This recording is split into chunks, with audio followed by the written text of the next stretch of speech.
ہم وہی کہیں گے جو ہمارا دین ہم کو بتاتا ہے، عمل کرو تو تمہارا بھلا ہے۔ پڑھ لیں اللہم صلی علی سیدنا شفیعنا نبینا مولانا محمد وبارک وسلم صلاۃ و سلام دائما علیک سیدی یا رسول اللہ صلی اللہ تعالی علیہ وسلم۔ بسم اللہ الرحمن الرحیم۔ قل ان کنتم تحبون اللہ فاتبعونی یحببکم اللہ ویغفر لکم ذنوبکم واللہ غفور الرحیم۔ قل اطیعوا اللہ والرسول فإن تولوا فإن اللہ لا يحب الکافرین۔ اے محبوب تم فرما دو کہ لوگوں اگر تم اللہ کو دوست رکھتے ہو تو میرے فرما بردار ہو جاؤ، یحببکم اللہ، اللہ تمہیں اپنا دوست رکھے گا، ویغفر لکم ذنوبکم، اور تمہارے گناہ بخش دے گا، واللہ غفور الرحیم، اور اللہ بخشنے والا مہربان ہے۔ قل اطیعوا اللہ والرسول، فرما دو کہ اطاعت کرو اللہ اور رسول کی، فَإِن تَوَلَّوْا فَإِنَّ اللَّهَ لَا يُحِبُّ الْكَافِرِينَ، پھر اگر وہ منہ پھیریں تو اللہ کو خوش نہیں آتے کافر۔ حضور صلی اللہ علیہ وسلم جب ہجرت کر کے مدینہ طیبہ گئے تو کعب بن اشرف ایک یہودی تھا، اس کو اللہ کے رسول صلی اللہ علیہ وسلم نے دعوت ایمان دیا اور اسلام کی طرف بلایا، تو وہ بولے کہ ہم اللہ تبارک و تعالیٰ کے پیارے ہیں۔ یہودی کہتے تھے کہ نحن احباء اللہ، ہم اللہ تبارک و تعالیٰ کے محبوب بندے ہیں۔ انہیں اس بات کا وہ اپنے زمانے میں قوم بنی اسرائیل تھی، اپنے زمانے میں قوم بنی اسرائیل تمام قوموں سے افضل تھی، لیکن وہ اطاعت اس زمانے کے رسول اور انبیاء کی اطاعت کی بنیاد پر تھی۔ تو ان لوگوں کو اب تک یہی غرہ تھا کہ ہم اللہ کے محبوب بندے ہیں، تو کہا کرتے تھے، قرآن پاک میں بھی ہے کہ وہ کہا کرتے تھے کہ نحن احباء اللہ، ہم اللہ کے محبوب بندے ہیں۔ تو ان لوگوں نے یہی جواب حضور صلی اللہ علیہ وسلم کو دیا اور کہا کہ ہم اللہ کے پیارے ہیں، ہمیں کسی کی ضرورت نہیں ہے، ہمیں تمہاری بھی ضرورت نہیں ہے۔ اور ایک روایت میں ہے اس وقت یہ آیت کریمہ نازل ہوئی اور اللہ رب العزت نے فرمایا قل ان کنتم تحبون اللہ، کہ اگر تم اللہ سے محبت کرتے ہو تو پھر میرے فرما بردار ہو جاؤ۔ ایک روایت میں یہ ہے کہ نجران کے عیسائی جب مدینہ طیبہ آئے اور حضرت عیسیٰ علیہ الصلاۃ والتسلیم کی الوہیت کا قول کیا کہ حضرت عیسیٰ مطلب خدا ہیں یا خدا کے بیٹے ہیں، تو جب نبی رحمت صلی اللہ علیہ وسلم نے ان کے سامنے دلائل رکھے تو ان دلائل کے سامنے وہ بالکل عاجز و درمادہ ہو گئے، جو کوئی جواب ان سے نہیں بن پڑا، تو وہ لوگ بولے کہ ہم اللہ کی محبت میں حضرت عیسیٰ علیہ الصلاۃ والتسلیم کو خدا یا خدا کا بیٹا کہتے ہیں۔ تب یہ آیت کریمہ نازل ہوئی کہ اگر تمہیں واقعی اللہ سے محبت ہے تو محبت خداوندی کا جو ثبوت اور پروف ہونا چاہیے وہ اطاعت رسول ہے، فاتبعونی، میری پیروی کرو۔ اس وقت یہ آیت کریمہ نازل ہوئی اور اس میں اللہ رب العزت نے فرمایا قل ان کنتم تحبون اللہ، اے محبوب تم فرما دو۔ قرآن پاک میں جہاں جہاں قل آیا ہے تو یا تو یہ حضور صلی اللہ علیہ وسلم سے خطاب ہے اور یہ خطاب دو طرح کا ہے، ایک تو ایسا کہ حضور ہی وہ بات کہہ سکتے ہیں اور کوئی نہیں کہہ سکتا، نبی ہی وہ بات کہہ سکتا ہے، نبی کے علاوہ اور کوئی نہیں کہہ سکتا۔ جیسے قرآن پاک میں اللہ رب العزت نے ارشاد فرمایا ہے کہ قل انما انا بشر مثلکم، اے محبوب تم فرما دو میں تمہارے جیسا بشر ہوں۔ تو یہ صرف نبی ہی کا حق ہے کہ وہ کہیں، ہم نبی کو بشر نہیں کہہ سکتے۔ یہ ٹھیک ویسے ہی ہے جیسے انبیاء کرام علیہم الصلاۃ والتسلیم کی دعائیں قرآن پاک میں مذکور ہیں، جیسے حضرت یونس علیہ الصلاۃ والتسلیم کی دعا 17ویں پارے میں لا الہ الا انت سبحانک انی کنت من الظالمین، کہ لا الہ الا انت، کوئی معبود نہیں مگر تیرے علاوہ کوئی معبود نہیں، سبحانک تو پاک ہے، انی کنت من الظالمین میں ہی ظالم ہوں۔ تو یہ نبی ہی اپنے آپ کو اس طرح کا جملہ انکساری کے طور پر کہہ سکتا ہے، یا بارگاہ خداوندی کے جو ہے عظمت کے پیش نظر وہ کہہ سکتا ہے۔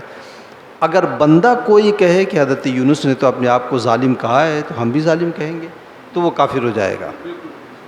تو یہ صرف نبی کا حق ہے کہ نبی امتی سے کہے، یہ انبیاء کرام علیہم الصلاۃ والتسلیم کی انکساری ہے۔ تو ایک تو یہ، دوسرا یہ ایک قل وہ ہوتا ہے جو امتی سے کہلوانے کے لیے ہوتا ہے، جیسے قل هو اللہ احد، اے محبوب تم فرما دو کہ اللہ ایک ہے۔ مطلب کیا ہے؟ امتی کے سامنے تم اللہ کی وحدانیت کا اعلان کرو، تو امتی تمہارے کہنے کی بنیاد پر اللہ کو ایک مان لیں گے تو مسلمان ہو جائیں گے، یہ کہلوانے کے لیے۔ اور اگر تمہارے دامن کو چھوڑ کر کے اگر کوئی اللہ تبارک و تعالیٰ کو ایک مانے تو مانتا رہے، اس کی توحید بارگاہ خداوندی میں مقبول نہیں ہے۔ شیطان سے بڑا کوئی موحد ہو سکتا ہے، تو ایمان بھی ملے گا تو حضور صلی اللہ علیہ وسلم کی وساطت سے ملے گا۔ تو یہاں پر جو قل فرمایا ہے، یہ قل پہلی والی قسم کا ہے، یعنی نبی ہی کا یہ حق ہے کہ وہ کہے ان کنتم تحبون اللہ فاتبعونی یحببکم اللہ، کہ اگر تم اللہ سے محبت کرتے ہو تو تم میری فرما برداری کرو، میری اتباع کرو، میرے فرما بردار بن جاؤ، اللہ تعالیٰ تمہیں اپنا دوست بنا لے گا۔ اس کا مطلب یہ کہ نبی کے علاوہ کسی اور کی فرما برداری ذاتی طور پر اللہ تبارک و تعالیٰ کا قرب نہیں دے سکتی ہے۔ تو اچھا، اللہ تبارک و تعالیٰ کا قرب، پھر اللہ تبارک و تعالیٰ نے کیا فرمایا؟ فاتبعونی، ایک ہوتا ہے اتباع اور ایک ہوتا ہے اطاعت، ان دونوں میں بڑا فرق ہے۔ اتباع کا مطلب ہوتا ہے تبع یتبع کے معنی آتے ہیں پیچھے آنے والا، تابع کہتے ہیں وہ جو ہمارے پیچھے پیچھے آئے اسے تابع کہا جاتا ہے۔ اسی لیے صحابہ کرام کے بعد جو جماعت ہے جنہوں نے ایمان کی حالت میں صحابہ کو دیکھا، انہیں تابعی کہا جاتا ہے، کہ وہ صحابہ کرام کو انہوں نے دیکھا، ان کے بعد وہ آئے ہیں اور ان کے نقش قدم پر چلے، تو اسی سے آیا ہے اتباع۔ اتباع کے معنی آتے ہیں قدم بقدم چلنا، یعنی آگے والا جو چل رہا ہے اسی کے پیچھے پیچھے آنکھ بند کر کے چلنا۔ عقل کا وہاں پہ جو ہے کوئی عمل دخل نہیں ہے کہ عقل کہے گی کہاں لے کے جا رہا ہے، کیسے راستے پر لے کے آ رہا ہے، نہیں۔ اتباع کا تقاضا یہ ہے کہ آدمی بغیر سوچے سمجھے آگے والے کے پیچھے پیچھے چل دے۔ اصل میں اتباع کا مطلب ہوتا ہے آگے والا جو چل رہا ہے، جو قدموں کے نشان چھوڑ رہا ہے نا، بس اسی نشان پہ چلتے چلے جائیں۔ اتباع صرف اور صرف مخلوق کی ہو سکتی ہے، اللہ تبارک و تعالیٰ کی اتباع نہیں ہو سکتی۔ اتباع صرف مخلوق کی ہو سکتی ہے، اور اگر یہ کہا جائے کہ نبی کی ہو سکتی ہے تو کوئی ہے اس میں حرج نہیں ہے۔ اور اطاعت ایک ایسی چیز ہے جو نبی کی بھی اطاعت ہو سکتی ہے اور اللہ کی بھی اطاعت ہو سکتی ہے۔ تو اتباع کے مطلب ہوتا ہے قدم بقدم چلنا، اس کی ہر اداؤں کو اپنا لینا، اسی کو اتباع کہا جاتا ہے۔ اور اطاعت کا مطلب ہوتا ہے اس کے حکم کو مان لینا۔ جیسے اللہ کے رسول صلی اللہ علیہ وسلم نے فرمایا ہے کہ مثال کے طور پر ارشاد فرمایا ہے کہ جھوٹ مت بولو، آدمی نے مان لیا، اس کے اوپر عمل کر لیا، یہ اطاعت ہو گئی۔ اور اللہ کے رسول صلی اللہ علیہ وسلم نے عملی طور پر ایسا کر کے دکھائیں کوئی کام، وہ چیز آدمی اپنا لے، اس ادا کو اپنا لے، اسے اتباع کہا جاتا ہے۔ جیسے حضرت عثمان غنی رضی اللہ تعالیٰ عنہ، آپ نے وضو کیا، وضو کرنے کے بعد آپ کھڑے ہو کر کے وہیں مسکرانے لگے، تو لوگوں نے پوچھا کیوں مسکرا رہے ہیں؟ تو حضرت عثمان غنی نے کہا کہ میں کیوں مسکرا رہا ہوں یہ تو میں نہیں جانتا ہوں، البتہ میں نے ایک دن حضور صلی اللہ علیہ وسلم کو دیکھا وضو کر کے کھڑے ہوئے یہیں پہ مسکرا رہے تھے، تو میں نے اس ادا کو اپنا لیا ہے۔ تو یہ اسے اتباع کہا جاتا ہے۔ اتباع میں جس کی اتباع کی جائے، اس کی بات، اس کی ادا، اس کا فعل، اس کا کام سمجھ میں آئے چاہے نہ آئے، عقل اسے تسلیم کرے چاہے نہ کرے، اس کو دیکھنا ہی نہیں ہے۔ ہاں، تو وہ بس اتباع کا دار و مدار عشق کے اوپر ہوتا ہے، اور اسی لیے وہ کہتے ہیں نا بے خطر کود پڑا آتش نمرود میں عشق، عقل ہے محو تماشائے لب بام ابھی۔ تو اتباع جو ہے یہ ہے کہ آگے والے کے نقش قدم پر چلنا، پیچھے پیچھے چلنا۔ جس طریقے سے یہ ٹرین ہوتی ہے، انجن آگے آگے چلتا ہے، پیچھے پیچھے ڈبہ جاتا ہے، تو انجن جہاں جائے گا ڈبہ پیچھے پیچھے وہیں جائے۔ اب وہ انجن کھائی میں جا رہا ہے، پہاڑ پر چڑھ رہا ہے، برابر زمین پہ چل رہا ہے، دائیں مڑ رہا ہے کہ بائیں مڑ رہا ہے، ڈبوں کو اس سے کچھ لینا دینا نہیں ہے، جدھر اسے جانا ہے ادھر اسے جانا ہے۔ تو آگے کا راستہ خاردار ہے، کھائی ہے، ہموار ہے، یا خطرناک ہے یا پرامن ہے، یہ اگلا جانے، پچھلے کو صرف پیچھے پیچھے چلنا ہے۔ تو انبیاء کرام نبی اکرم صلی اللہ علیہ وسلم کی اتباع جو ہے اسی قبیل سے۔ پھر کسی اور کی اتباع یہ جو ہے صرف شریعت کے موافق ہوگی تبھی اسے قبول کیا جائے گا، تبھی کی جائے گی، اور شریعت کے خلاف ہوگی تو نہیں قبول کیا جائے گا، اس پر عمل جائز نہیں ہوگا۔ لیکن نبی کی جو ہے نبی کا کوئی عمل اگر بظاہر قرآن کے خلاف معلوم ہو تب بھی نبی کے فرمان کے اوپر عمل کیا جائے گا۔ بظاہر قرآن کے خلاف لگتا ہے، بظاہر جو ہے دین کے خلاف معلوم ہوتا ہے، لیکن دین ہے ہی وہ جو اللہ کے رسول فرما دیں۔ تو نبی کا حکم بظاہر اگر قرآن کے خلاف ہو تب بھی جو ہے اس کے اوپر عمل کیا جائے گا۔ جیسے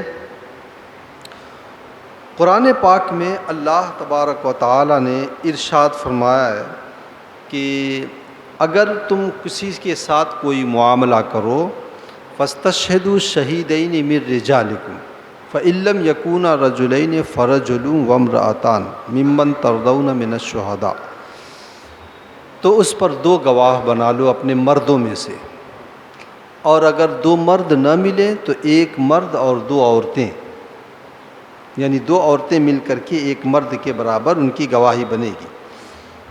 تو کن کو بناؤ؟ ممن ترضون من الشہداء، جن کی شہادت اور گواہی پر تم راضی ہو، ایسے لوگوں کو گواہ بناؤ۔ قرآن کیا کہہ رہا ہے؟ 2 گواہ ہونا چاہیے، 2 مرد اگر نہ ملے تو 2 عورتیں اور 1 مرد، یہ قرآن کہہ رہا ہے نا صاف طور پہ۔ حضور صلی اللہ علیہ وسلم، یہ واقعہ میں نے سنایا آپ لوگوں کو، حضور صلی اللہ علیہ وسلم بازار میں گئے، ایک گھوڑا پسند آیا، اللہ کے رسول صلی اللہ علیہ وسلم نے اس سے کہا چلو میں تمہیں قیمت دے دیتا ہوں، آنے لگے آگے آگے حضور، پیچھے پیچھے وہ۔ تو لوگوں نے دیکھا کہ گھوڑا بہت اچھی قسم کا ہے، لوگوں کو یہ بھی نہیں معلوم تھا کہ حضور نے اس کا معاملہ طے فرما لیا ہے۔ تو لوگ اس کا دام لگانے لگے، قیمت لگانے لگے، تو قیمت اسے لگا کہ اس سے ان سے زیادہ یہ لوگ دے دیں گے۔ تو اس نے کہا کہ یہ گھوڑا خریدتے ہو یا میں بیچ دوں؟ تو اللہ کے رسول نے کہا میں نے تو تم سے معاملہ طے کر لیا ہے، میں قیمت دینے کے لیے گھر تم کو لے کر کے جا رہا ہوں۔ تو اس نے کہا کہ نہیں۔ اللہ کے رسول نے کہا بالکل میں نے طے کر لیا ہے۔ اچھا، اتفاق سے اللہ کے رسول صلی اللہ علیہ وسلم نے جب معاملہ فرمایا تو کوئی تھا نہیں، تو اس نے کہا کہ لاؤ گواہ لے کر کے آؤ۔ اس نے مطالبہ کر دیا گواہ لاؤ۔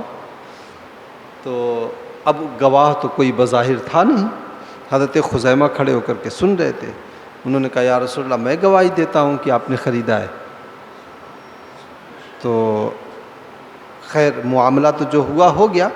اللہ کے رسول نے حضرت خزیمہ سے پوچھا تم تو وہاں پر تھے بھی نہیں، جب ہم نے معاملہ کیا تھا تم تھے بھی نہیں، اور گواہ کے لیے موقع واردات پر حاضر رہنا ضروری ہے، تم نے کیسے گواہی دے دیا؟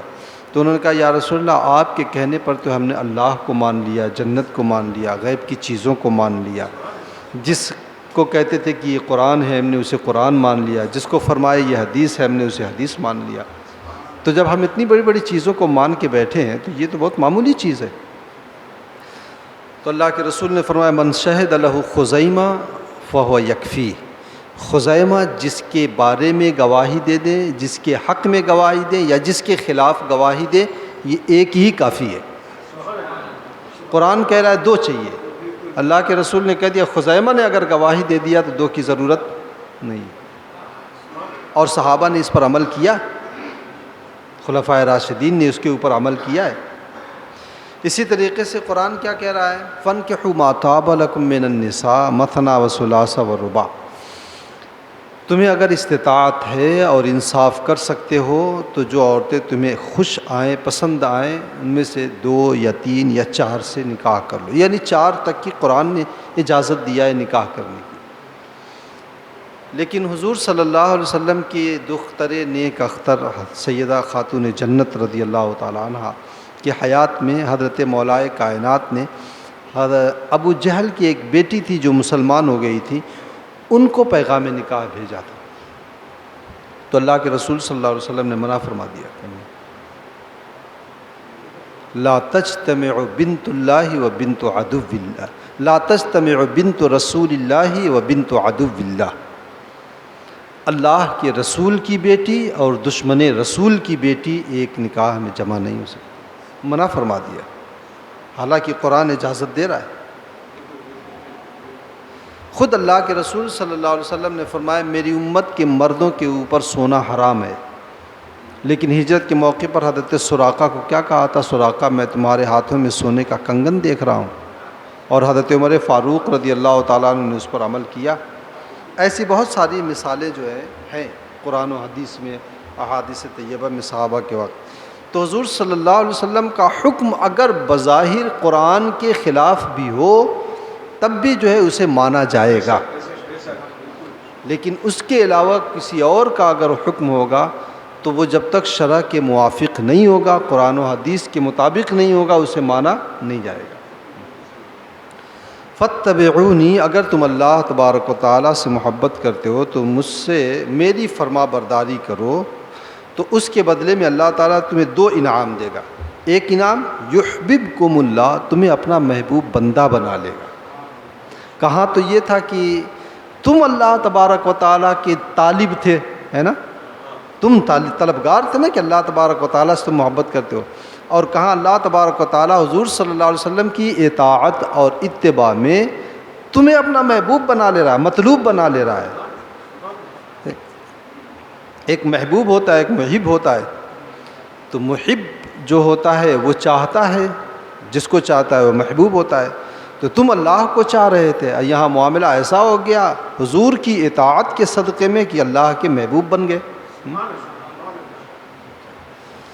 اس سے یہ بھی پتہ چلا کہ اللہ تبارک و تعالیٰ کا قرب اتباع رسول سے ہٹ کر کے کوئی حاصل نہیں کر سکتا ہے، کوئی بھی نہیں حاصل کر سکتا ہے۔ اب اگر ایسے آج کل کے ڈھونگی قسم کے پیر ہیں جو نمازیں چھوڑتے ہیں، سنتیں ترک کرتے ہیں، ڈھول تماشے میں لگے رہتے ہیں، داڑھی کٹی ہوئی ہے، داڑھی چھلی ہوئی ہے، ایسے لوگ کبھی بھی جو ہے اللہ تبارک و تعالیٰ کے مقرب بندے نہیں ہو سکتے ہیں۔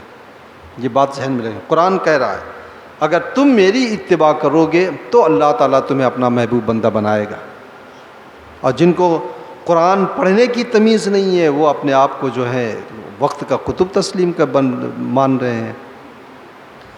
تو اطاعت رسول کے بغیر ولایت کا کوئی تصور نہیں کیا جا سکتا ہے۔ دوسرا انعام کیا ہوگا؟ وَيَغْفِرْ لَكُمْ ذُنُوبَكُمْ، اور اللہ تبارک و تعالیٰ تمہارے گناہوں کو بھی بخش دے گا۔ سارا مطلب جو ہے ہمارا رجسٹر بالکل شفاف ہو جائے گا۔ واللہ غفور الرحیم، اور اللہ تبارک و تعالیٰ مغفرت فرمانے والا مہربان ہے۔ باقی کل انشاءاللہ۔ اللہم صلی علی سیدنا شفیعنا نبینا مولانا محمد مبارک وسلم، صلاۃ و سلام علیک سیدی یا رسول اللہ صلی اللہ علیہ وسلم۔ اللہم ربنا تقبل منا انک انت السمیع العلیم وتب علینا انک انت التواب الرحیم، وصلی اللہ تعالی علی خیر خلقہ ونور عرشہ وقاسم رزقہ محمد وعلی آلہ واصحابہ اجمعین برحمتک یا ارحم الراحمین۔